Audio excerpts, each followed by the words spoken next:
Assalomu alaykum. Fursatdan foydalanib qisqa bir videoni ijtimoiy tarmoqqa yuklayapman. Gap hozir juda ham ko'pchilik haydovchilarga oradan 150, 200, 350 kun o'tib kelayotgan jarima qarorlari haqida ketyapti. Savol bitta: to'lash kerakmi yoki to'lash shart emasmi? Javob berishga harakat qilaman. To'lashingiz shart emas. Faqatgina bitta sharti bor. Agar mazkur jarimani sud tartibida bekor qildirsangiz.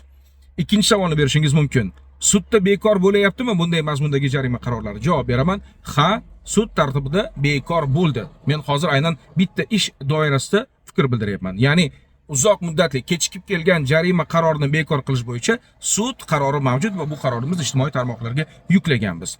Siz jarimani to'lashim kerakmi yo to'lashim shart emasmi degan savol bilan mana shu jarima qarorini rasmiylashtirgan organga emas, sudga murojaat qiling. Chunki eng shirin va yoqimli tushingizda ham ma'muriy organdan bo'ldi, jarimamiz juda kechikib yuborildi, sizga bekor qilamiz, to'lashingiz shart emas degan javobni bermaydi.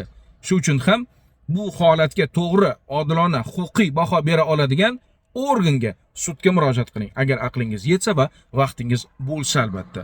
Menimcha ortiqcha savollar, ortiqcha javoblar kerak emas. Turli xil video chiqishlar va bayonotlar bilan o'ralashib qolmang. O'zbekiston Respublikasida har qanday vaziyatga, har qanday ziddiyatli holatlarga to'g'ri huquqiy baho beradigan organ bor. Bu sud organi. Marhamat, ariza yozing, sudlashing.